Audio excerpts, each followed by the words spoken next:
Secretary, Shri Tilakji, accompanied by our Honorable MP, Shri S. Mumban Jamir, and our working President, Shri Kredi, had been touring our state since the last 4 or 5 days. And today's PC was called by our AICC Secretary in culmination of this tour program. I'm sure he has a lot to share with you. So without further ado, I'm handing over the mic to our... First let DCC speak. Yes, Good afternoon. As part of our district tour, we have completed our first phase of covering 6 districts in Nagaland. Starting on 18th from Peren, then Dimapur, then we went to Oka, Mokachung, and then yesterday we completed Fake, and today we ended up with Kohima. So 6 districts we have really completed, sitting and discussing with the district presidents and the district office bearers, the assembly coordinators and the PCC members, along with the Youth Congress and the Mahila Congress leaders from these districts. There has been an overwhelming response from our office bearers, and they are quite enthusiastic to have a AICC functionary visit their districts, observe what is there in the grassroots level, and they also shared what are the different challenges that they are facing both internally and externally when they are touring within their assemblies and their districts. And we have been very much fortunate to have the PCC president, who is also the member of the parliament from Nagaland, to be with us for all the 6 districts, and his presence has also really motivated many of the youth in these districts and the Mahila in the districts, because this is the first time they are meeting him personally after becoming the member of the parliament. In this visit, I have some few observations as an external person who has toured in these 6 districts. The first one is that we, as people of Nagaland, we have been too much focusing, or we have really focused only on the political issue. But the socio-economic aspects of the rural, particularly the rural Nagaland, has not been very much focused, and throughout all the discussions, the subject is focused only on the political issue. The youth and the women, their issues are primarily more of a socio-economic issue. Unemployment is ramped, so there is a lot of migration which we find in most of these districts, and the basic facilities are very much missing in many of these districts. There are roads. Roads are a very big issue. I should tell you that throughout this tour, I was driving along with the team. I have been driving along, personally I have been driving so that I could have a feel of the roads. See, for any state, there are certain basic indicators of development, and roads is one of the most important indicator connecting different cities, towns and villages. If the roads are really bad, it is a strategic way of excluding certain districts or excluding certain communities to have access to certain facilities in the capital. And I find that the political leadership today in Nagaland is not much focusing on these socio-economic factors like roads, schools, hospitals, which are primarily required for the development of the future generation. And these aspects are increasing the pressure on the household, increasing the pressure on the women particularly, because the livelihood has become very complicated just because of the political issue, talking only about the political issue. So what Congress party, apart from focusing on the Naga political issue, would also seriously look into the socio-economic issues, which is primarily missing, which is out of discussion, but which is the primary issue today in Nagaland. And next month we are going to complete the other districts, which is primarily the ENP area, which as far as I know is much backward than these districts, and we are going to see the bigger challenges over there. And our PCC president, who is also the member of the parliament, in the last 10 months he has been extensively traveling across the state. That's the feedback that I've got from the districts, and he has been also meeting different categories of the Naga community, people here, and he is trying to grasp, understand, and also voice these issues in the parliament. And this tour for all of us has set the stage or set the political platform for Congress party for the 2028 elections. And in the next tour we are likely to encourage more amount of youngsters and women to participate and share their views also, because they are equally taking the burden of running the families at the grassroots level. And I am once again thankful for the media friends who have given us a good amount of coverage in all the districts. And I once again thank the working president, Mr. Kiridi, who has been kind enough to schedule this tour and make sure that we meet the right people at the district level. And I once again thank the PCC president and the member of the parliament who has made himself available for this entire tour. Thank you, friends. Mr. Tilak, I have a question for you. Do you think that the center is, giving ample amount of funds to the state government, but the state government is not utilizing these funds for the, development of the people and also the state? What's your question? Is it a question or a statement? It's a question. Do you think that the central government, the center, is giving enough funds to the state government, but it is the failure of the state government in implementing, certain projects, be it for the development, not utilizing the funds properly for the development of the state and also for the people? See, as far as BJP in the center, wherever they have been talking about double engine sarkar, for example, your neighboring state of Manipur, they have miserably failed. BJP is very good in creating a perception that they are giving you a lot. But the fact is that they will also make sure that you have something in front of you, but you can never take anything out of it. That's the strategy of BJP, and they do it in a very smart way in fooling around the people. So, first of all, the main culprit is the central government.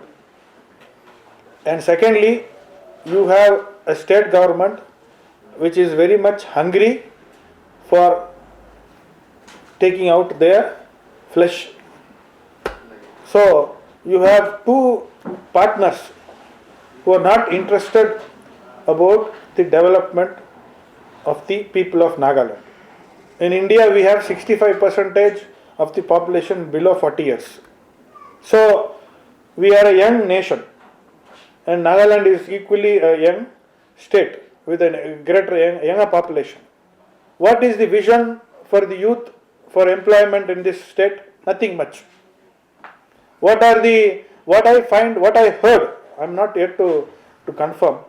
Most of your MLAs and most of your ministers are flying in the choppers. They are not using the roads. That is why the roads are so pathetic. If you are a governing class, if you are rich class, they start traveling by roads. Obviously, roads will become better. But our MP is continuously traveling by road. States where the leaders fly, the inequalities are high. Here the rich are becoming richer, the poor are becoming poorer. Why? Because not much of economic structural changes happened here. So, I am finally trying to tell you that both the center and the state, they are trying to take advantage and mileage in only creating perceptions. But what is the real benefit that the people have got at the grassroots level? That is for the media friends to really do a study on that and publish that. What is the real income that people get here? Except for farming and agriculture based, there is no other source of income in most of the rural districts.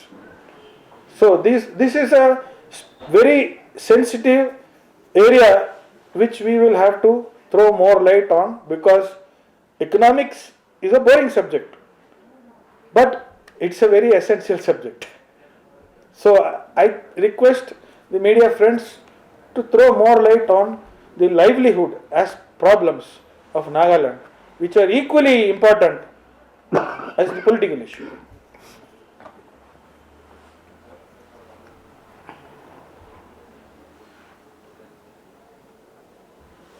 How does the Congress see that connecting with Delhi? In Delhi, there is no single MLA this time that the Congress has won. So how does the Congress see itself growing? Because you have lost in Delhi and now you're back in Nagaland, also you don't have any MLA as of now. So how do you think the Congress can grow? See, of course, Congress is is the oldest party globally. And in this 140, 38, 40, 39, 40 years, 140 years, we have gone through a lot of ups and downs. And we are, for the last decade, we are in a great process of transition. And we do have these issues reflecting on the electoral results. But you can, like what you said, we have 0 MLAs here. Before 23, 24 also we had 0 MLAs, and now we have a MP.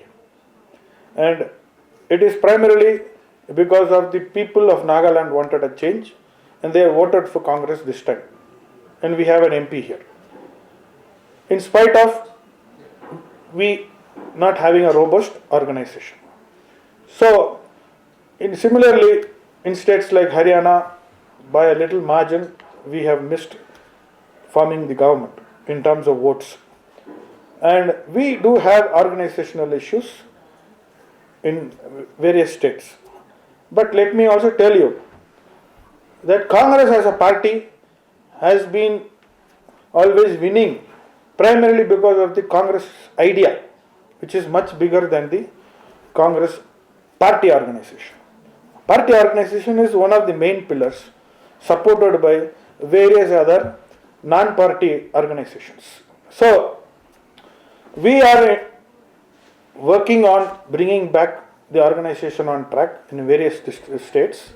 And of course, after the Delhi election results, there has been a big revamp as far as the AICC office bearers are concerned, in charges are concerned. And that is why we have a new in charge here also for Nagaland to start with, with a different, fresh approach. So, our new in charge, Mr. Our MP is Saptagiri Ulakaji, will be coming here on the 5th, and he will be once again meeting all the office bearers of Nagaland PCC.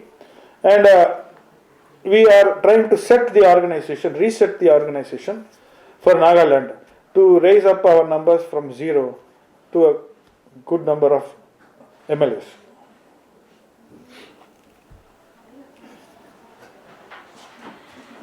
How does the Congress party in Nagaland feel with the reimposition of protected area permit in Northeast and the reduction of free movement regime from 16 km to 9 km? I think the member of the parliament will be in a better position to give you a more critical reply rather than my diplomatic reply. Yeah, that is a very serious issues going on. So the restrictions of the trees and all that also, that is one agenda where it is not directly created the problems with the states, but it is the issue between the center and the international. So we are fighting for it that it should not be affected the states of our unit. That is one. Secondly, this restricting of this free movement regime from 16 to 10 or maybe on 9, that is, it has become a very serious and it is mostly implicating in our Naga society. See, the Mon area, our Gonyak brothers and sisters, more than 100 villages are inside the Myanmar. And then this side, now the amount of family members, the father-in-law, sisters-in-law, all are related and they are staying in with international artificial portering areas. And Noklak, even Noklak also, the Kimongans are more than those who are staying in Nagaland. There are more villages and towards that Burma side. Now all those are very serious issue. The government of India is also aware of the sentimental issues of our, especially in the northeast as well as for the Nagas. So they are giving a permit, and then this dam they have made as a center for issuing of the pass and maintained by the Assam rebels. And then the very simple issue, 2 Nagaland police officials and some medical officers. And then remaining this Assam rebel is dealing with issuing the passports. But it is the issue of the Naga brothers, and it is a general issue that there should not be the international border wall between the brothers and sisters of our Nagas. And we are fighting for it. Definitely central government will consider, and then our brothers and sisters also agitating in the where they were affected. So definitely the voice will carry to the parliament, and then the central government will consider. But the people out there are even against the issuing of the passes. They don't want to accept that. Because the house is in Nagaland, the kitty is in Inside. Burma. So it's not actually practical, if you have to go to the field or you have to send, to the school. Because I think many of the children are also attending school in Nagaland and vice versa like that. See, in fact, maybe because of the situations, the central government might have decided to go ahead with that. But it is totally against their own policies. It is Lok East policy to East. They have changed the policies also. Act East policy. And then we have Longwa, we have international trade centers. Bangsha, we have international trade centers. And when we said it is international trade centers, having with the international border wall, how can we have the exchange of the international trade also? And that is among the brothers, and then for those Nagas, those who are staying beyond our border, our Naga brothers and sisters, and this side from the Nagaland also, they are having exchange of the trades, the business, everything. Now it is affecting. And then the establishing, recognizing the trade center is meaningless. So we are getting all those reasons, and then requesting our central government to relax, even to abolish even the issuing of that. But as of now, maybe this is a temporary arrangement where the need to control the situations, but for us, it will not make any sense. So we are requesting that instead of imposing or issuing the basket in the border areas, there is alternative ways to arrange and strengthen the securities. So we are trying to plead with the government of India. Last one, so this first phase of it, what has been the response and how did it go about? Actually, as our secretary in charge has rightly mentioned, we have two zones in our state. We have 12 TCCs, so we have divided into six each, A zone and B zone. And A zone is in charge of our working president Sir Kriti Tino, and then the B zone is in charge of Sia Bukchame. Now we have completed the A zone. The more observations has made by the in charge, administrator in charge of the A zone. I think he can explain to you. Regarding the touring, it was based on the roadmap which was submitted to the AICC and got the endorsement from Rahul Gandhi that he has agreed to the roadmap, and we have complied accordingly this time of our touring and meeting the party people in all the other district levels. Our main duty was to identify the party leaders and the party workers who are still active in the party, and those committed, dedicated party workers, leaders, we have met and we have shared some of the points that which concerns the party strengthening. That is regarding about to maintain unity and then to uphold secularism, because Nagaland being a Christian state, our secularism also is no more in the constitution, and this protects the Christian community. We are minority in the country when it goes to our religion as a Christian. So it is only the Congress party which upholds the principles of secularism, and with that the unity of India also is been there. So with and other relevant issues regarding how to strengthen the party in Nagaland, because we have been in opposition for more than 20 years, and now with the